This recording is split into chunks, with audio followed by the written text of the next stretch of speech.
What's up, guys? This is Ricky V. And today we have episode number 20 of the Elite Fitness Podcast. And in this episode, he is back. Mr. Dylan Gemelli is back to do a rapid fire, all about SARMS episode. It's actually two episodes. Episode number 20 and 21 is another interview with Mr. Dylan Gemelli. And we're just going over each SARM, what each of them does, how they work, dosing, all of that stuff. And without further ado, here's Mr. Dylan Gemelli.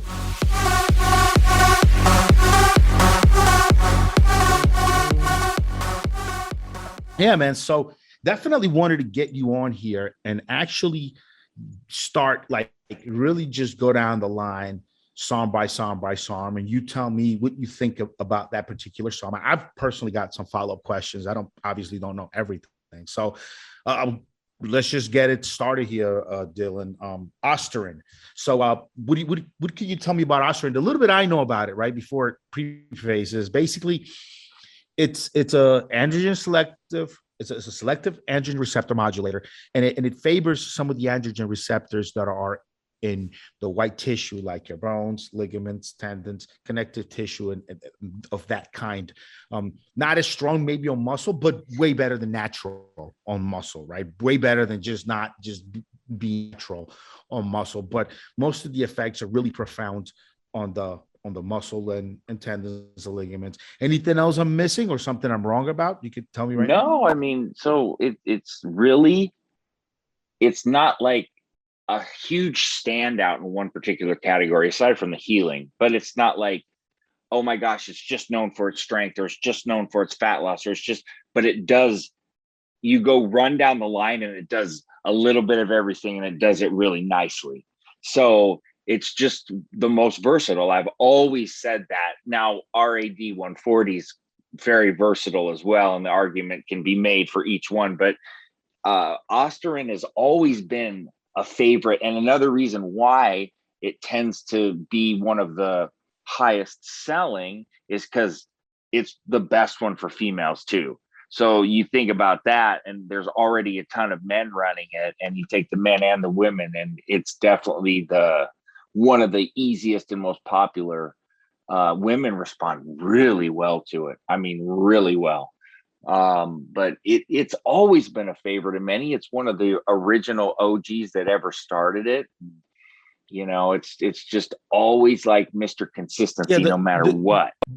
The original OGs were S4, GW, MCOL, Osterin we're talking about now, and LGD. Is that correct? Like those were the first that were out for like the first few years.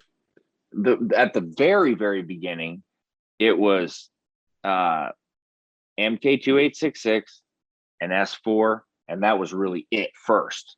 And then there was one place that had MK677 or 2, but it was so fucking expensive that you weren't even going to buy it. Yes, and I remember. Then came LGD. I take that back. Then came GW, and then like 6 months later, LGD came, and that was a big deal, you know, when those came, because the others had been the only ones. And then you got your RAD 140 and SR 9009, then YK11, then S23. So it started to, expound a little bit. But you could get studies for 2866 and 677 all the way back to the late 90s, man. I mean, they're there, easily accessible. Yeah. I explained on the last podcast, because I did a podcast just explaining the difference between steroids and SARMs, and I told these guys, hey, a lot of these pharmaceutical companies that are public, they're releasing all of the information of what they're working on to try to drum up support, trying to drum up some investors, and in the medical journals and all this information is there. Guys are grabbing, looking for something that could help bodybuilders, and then going over and making it even before it's released. And this is how we got most of our SARMs. I want to ask you now, move on to the next one, S4. What do you think about S4? Always. S4 has always been my second favorite. Always. I mean, it just has. I love S4. I don't, but you know how it is too, Rick. Everybody's got certain ones that they just seem to respond better to than others. That's just how it is. Everybody's got like their go-to where it's like, my results on this are just better. It's like that with women too, bro. Yes. Yeah. Fuck's sake, it's true. So, I don't know. I always get really, really vascular in S4. I always prefer Anavar and Winstrol because the muscle hardening, and S4 is obviously it's not as strong as those, but it does comparable type of things. And then the one thing about S4 is I will argue that it will give you more strength than any other one aside from possibly S23. But S23 is damn near steroid anyway. But S4 is always given the strength. And so that's one of the big draws for a lot of people to it. For me, it's kind of the aesthetic part of it, but I fucking love S4, man. And some people have to be careful with the vision side effects. I've always been able to get up to 100 milligrams without having a ton of problem. I don't know if you remember, but one time when me and you went to the Olympia, I was complaining to you about it because I was starting to get hit with those vision sides. We were in Vegas. It's been a long time ago. Yeah. But we were walking through the supplement thing, and I was telling you, man, fuck, I'm seeing shit. See yellow.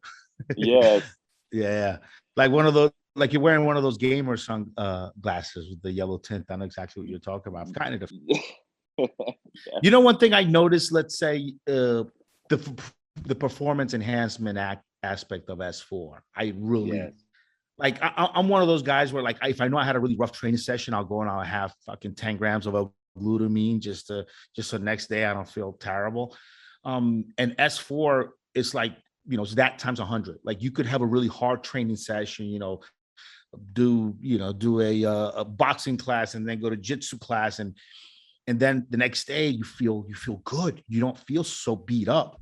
Now, GW, which we're going to talk about at the very end, because GW is not really a SARM. It doesn't really select for androgen receptors, but so we're going to leave that in an MCOS 677 towards the very end.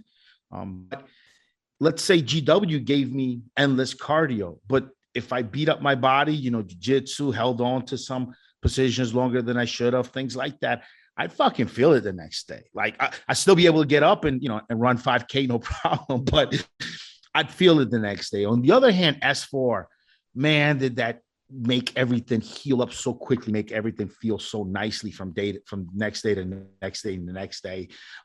It definitely doesn't fix or take joint pain away the way M-Costrin does. And this is all my experience, but definitely you're all right, man. For anybody training, any athlete, anybody competing, that S4, it's like every morning you wake up after a hard day of training, and it's like you're able to start over again. It's like you're fresh. Yeah, it that's one of the things that gets overlooked is the recovery and also the endurance. It's not like anything like a GW or anything like that, but I call it stamina. Yes, and it's there, man. It is there. It's just a smaller benefit than some of the bigger benefits that it has, but it's a secondary benefit that's obviously great to have. Yeah, most guys that are just going into the gym lifting weights here and there might be negligible. But if you're doing jitsu, 3-4 nights a week, if you're doing Thai boxing, if you're getting in there, even doing a little bit of moving around, sparring a little bit, I mean, how your body feels after a day of that type of training. And really, for any MMA guy out there, trifecta obviously is S4, because the stamina, just come back day after day fresh, your body's healed. Asta, to keep the joints from getting hurt, and also heal anything that's coming along, any weaknesses that are happening. And definitely GW will just get your cardio endurance up. But GW won't do anything for stamina. I mean, stamina is that muscle soreness. Won't do anything for that. It won't do anything for your joints at all. But that's a really good stack I found. I think many guys that are just gym rats, that are not beating their body up with hard training, the way you have to do when you roll, hard in jiu-jitsu, or you do a tournament. And S4 really, really brings it home. I don't think a lot of guys know. Now, one SARM that's really been known for like good bodybuilder SARM, gaining mass, size, LGD. And I've heard of the two different versions of LGD out there, which to be honest with you, I'm not 100% familiar with. So fill us on LGD and maybe talk a little bit about the different LGD versions. Well, the LGD that you're familiar with is LGD 4033. and the newer one is 3033. I don't even really get into 3033 on anything that I discuss or talk about because and I would listen, I treated YK11 and S23 the same exact way for over about a year and a half or 2 years until there was plenty out there and more trust and more logs and more things. I treated them exactly the same. I didn't start talking very good about them at all until very recently. And that's simply from a perspective of trying to not have everybody out there just be like the first initial control group, because you don't really know. It's kind of into the realm of the unknown. We kind of went through that with GW when it came out first, and then with LGD, the first LGD, the 4033, where it was kind of like, well, and you have to treat them that way because you just don't know. But 4033 has been like the consistent go-to SARM for bulking. But it's not like a D-ball bulk where it's wet because it doesn't convert to estrogen. But in the SARMS world, that's where you want to go to get the most size. I mean, you could feasibly get up to about 10 pounds with it. I'm not saying you're gonna, but it's very feasible with LGD, and it's very strong. And one of my favorite combinations for a recomposition, if you want to keep it simple, is LGD 4033 and S4, because you get so much strength from S4 and all that muscle hardening. And then you combine that strength with because LGD is probably right behind S4 on the amount of strength you get, and then the size, and then you are getting the hardening on the size. It's just a beautiful combination. I love that stack. So 4033, if your goal is to get as much size as possible, that's the first place you're going to look in the SARMS world. So, I would. So here's my opinion on it. I want you to tell me if I'm right about this or not. But I feel like LGD is a great bodybuilder, a SARM. You're going to notice strength on it. You're going to notice size on it. But something like S4, you only really notice that strength if you're pushing yourself. If you really try to bust out those last two kind of forced reps and you're really pushing yourself, S4 probably make your strength progress along better and faster than LGD would. LGD will give you more size, definitely more strength. But once you really start pushing the needle into the red, like you're really pushing those extra reps, beyond failure, really S4 is the one that's gonna make you progress along. LGD might be, I don't want to call it capped, but LGD is really more of a LGD could be the bodybuilder's SARM, while S4 would be the power lifter SARM, maybe. What do you think about that statement? Yeah, and I did kind of leave something out with LGD, man. Like there is, when you run a healing stack, you're looking at Osterin number one. But, well, in fairness, MK677 is a long-term thing. So you could argue you get more healing out of that. But Osterin is more rapid. And if you've got nagging injuries, it's really great. 677 is probably the closest thing to HGH you can get that's not actual HGH. So, that's an entirely different conversation. But LGD would be the third one, and it fits into that healing stack. There are healing benefits with it. It can help to speed up injury recovery. It's not, I always have to be careful because people think when you say it's got healing that it's going to magically heal a torn ACL or, torn ligaments or something. No, it's not, but it's going to speed up that recovery. And it like every single time I've been on a cycle, and Rick, when you start throwing around heavier weight, you start to get pains in your elbows and your forearms, and that tendonitis starts to come in. And I just immediately go to 2866, and it's always helped. Always run it with Winstrol. It seems to always help. So. One thing I point out to guys, and I did that on the last podcast leading up to this one, where I'm kind of laying the groundwork down to tell people the difference between SARMs and steroids. The endurance steroid for years has been what? Equipoise, more red blood cells, helps endurance. Yeah. The joint healing steroid for a long time has been what? DECA, right? Nandrolone. Joints feel. Now, when you talk about SARM, but those both, if you really come down to it, those both act. If you compare, let's say, GW, which is your endurance SARM, and you compare it, say, Ostrin, which is your healing SARM, those two act completely different from each other. And Ostrin is way superior than Nandrolone would ever be at healing joints, and GW is way superior than Equipoise would ever be at giving you endurance. And they, in between, comparing the two of them, they act completely different. Now, when you look at Nandrolone and at Equipoise, they kind of work a little bit close to the same. They're not, the difference could be negligible. A newbie could get slipped Nandrolone in the place of EQ, or EQ in the place of Nandrolone. And I mean, unless you experience some deck or you're very in tune with your body, you know what you're looking for, it might go unnoticed. Now, you can't do that with GW and Ostrin. Could never swap it out without the person noticing, because the effects are so different. And another thing is that every SARM that we're going to talk about, we've already discussed, has additional health benefits, has additional benefits to the athlete, which are kind of missing in steroids. Steroids really, when it comes down to it, compared to SARMs, they all work very closely to the same. Even on paper, the structures look very close to the same. When you get into SARMs, man, all these things have completely different effects. And although they all help with, most of them will help with muscle gain, some won't. And although we have a couple that help with losing body fat, others won't. And the effects are it's a brand new world. It's very interesting. I've been getting a lot more into SARMs as time goes on. Steroids have always worked for me, just regular old steroids, have even no peptides, no SARMs. They have just worked for me to keep the look that I want. But as I get older, I have more needs. I need better stamina. I need endurance. I need help with healing. And I've really found the world of SARMs has been a really good, interesting place to get some of those effects.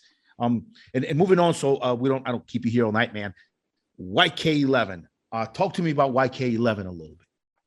Well, and YK11 is one of the ones I was just talking to you about, where I was a little rough on it, because I didn't trust it so much, and it coming out saying it's going to inhibit myostatin and things like that, you're going to be skeptical, right? I mean, we've dealt with that and seen that, and it often goes the holy nowhere. grail. Myostatin inhibition. Myostatin inhibition is the holy grail, right? It is.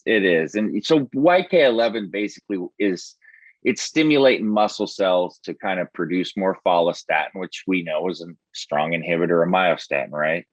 So that's what it does. And what you're going to kind of see from that is a ton of strength. It increases muscle mass, and it does it consistently. It's not, you're going to kind of, I say kind of like a primobolan, where it's a consistent, constant lean muscle gain. But YK11 is extremely noticeable, and I will tell you this right now: you really can tell when you're on this. With SARMs, it's not as you're on something, but it's not like a steroid, right? Where it's you really know you're on something. And YK11 you're starting to get more towards that steroid feeling of you're on it. But the muscle hardening, really dry, really dry. And you notice it, you notice the vascularity. There's a lot to it to like. I will tell you that, a lot to like about it. It stimulates the growth of muscle cells, like I said, by increasing the follistatin levels. And, if you're suppressing myostatin theoretically, then that's a big deal. So, there's a lot to like about it. There really, really is. Now, YK11, does it have like androgen-like effects? What do you think about it for women? We discussed this a little bit in the podcast, just which were good for women, which were not. We know Ostrin is the best one for women. What do you think about YK11? Would it be maybe have some effects in boys or hair growth, or what would you be concerned with? I don't think so. The thing about it is, one thing I did forget to mention, it's slightly toxic, not anything even remotely fucking close to a steroid. So let me preface that when I say it's lightly toxic, maybe. Not everybody's blood work shows that, but there is a consistency in blood work that shows slight elevations, at a minute fraction of what you see on a steroid. But if you do run it, I would be precautionary. I've said a million times on the forums, I just run the entry guard all year, just because I'm almost 40, and just because I like having all of that protection all year round. I think it's smart, but that's to each their own. But you definitely want to, have that ran with this just in case. Just be smart. Now, in terms of the women, yeah, I've just seen a few side effects where when they try to run it like a man, the same milligram per milligram that a man runs it, that it seems to be too much, side effect wise. Then there's things that can happen with it too, just with men too. There is some mild suppression there. There's a little bit of less energy at times. That could be due to the toxicity effects. There could be some acne, a little bit of aggression. So like we were saying, you getting a little closer to a steroid level with YK11 than you would anywhere close to with like a 2866 or even an LGD. LGD was always considered very strong, but if you compare it to YK11 and S23, it's you can definitely know it's just a SARM. It just happened to be stronger at the time than anything else, but now it's just a SARM, because these are getting up there on the strength level. So talk to me a little bit about like dosing with YK11. What's the kind of dosing? How long to see results? What's the kind of timeline with it? I didn't ask you about the first ones, because I think those are so been around for so many years that by now listeners would kind of have experience with it or know them. But YK11 is one of the new crop of SARMs. So what's dosing and how long to? So you can do 12 weeks on YK11. A lot of people only go 8, and that's completely fine too. You don't have to go 12. You're not. I think some people, because it's stronger, think that you're going to be super suppressed on it, which there will be some, but it's not going to be to the extent that I think some people are concerned about. But if you are only comfortable going 8 weeks, cool. It's 5 to 10 milligrams a day. Generally, the half-life is 6 to 10 hours on it. So you're going to want to split the dose in half. But other than that, that's pretty much it. And being that it's such a low dose for men, at 5 to 10 milligrams per day, if a female is going to attempt to run it, I really don't recommend going like anything higher than 2.5 milligrams. 5 would be the absolute max. And I don't even like that, to be honest with you. So, yeah, that's it. Dosing is basic. It's nothing crazy. I will just toss something in about YK11, just because this is one of the parts that I really like about all this chemistry stuff that we're talking about. YK11 has probably the closest structure to a steroid than any of the other SARMs. YK11 has all the ring structures that most steroids do, with the exception of some of the weird prohormones and things out there. And it also has some additions that, let's say, at the same positions that you would see an ester chain, or you would see an alkaloid group, or on a steroid, oral or injectable, you see a different structures there that are just make it unique, make it different, make it work the way it does. But I think out of all the SARMs, if you were going to say one could be considered on paper a very close to a hormone, to a sex hormone, my opinion, YK11 would be the one. Now, moving on from YK a little bit, we'll definitely talk about all these more in depth in podcasts to come. But RAD 140, what can you tell me about RAD 140? Well, initially, it was hoped or believed that it was going to be a replacement for testosterone replacement therapy. I think we figured out kind of quickly that was not the case, but that was the original reasoning behind it existing. But I can tell you this: while it cannot be used as TRT, it has testosterone like benefits when you run it, and that would be something. if you're looking at what does RAD act like in the steroid world, testosterone would be a pretty good comparison.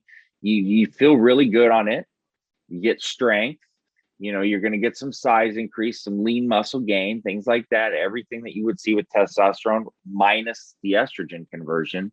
But here's the thing about RAD that does not get spoken about enough, because everybody's looking at the strength and the lean muscle.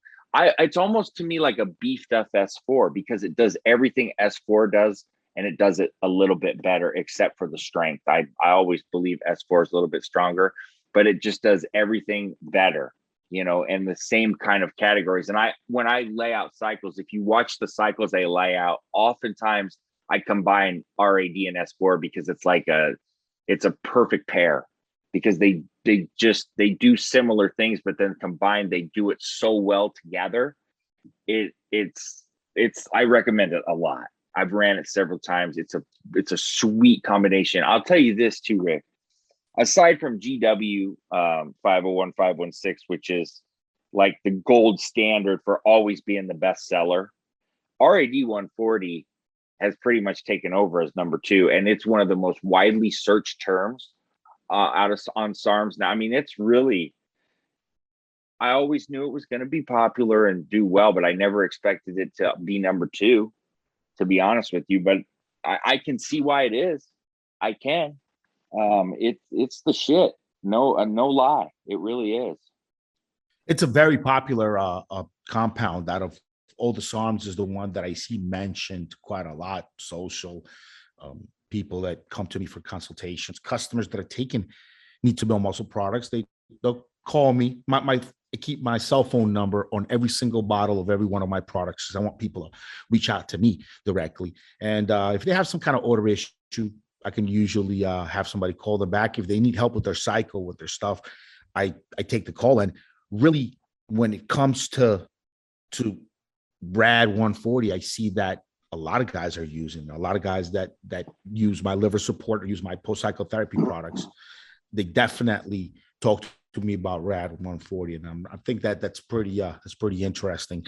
What you said about it being made as a way to replace hormone, to replace testosterone and hormone replacement therapy, testosterone replacement therapy. They've tried that with a few compounds already, man, and nothing quite beats testosterone. Some of them have effects that you don't want them to have.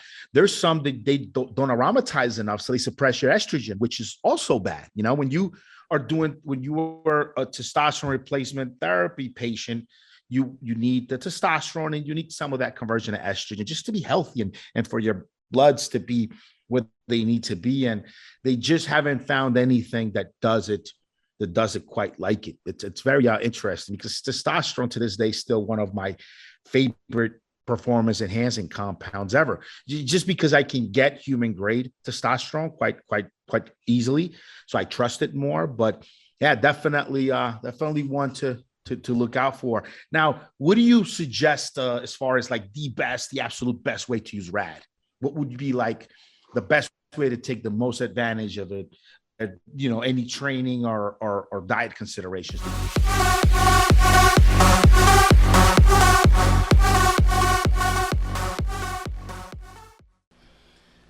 That was episode number 20 of the Elite Fitness Podcast. Join us next week for episode number 21, where we get into the rest of this interview with Dylan Gemelli, rapid fire, all about SARMs, everything you'd ever wanted to know about the subject. See you guys next week.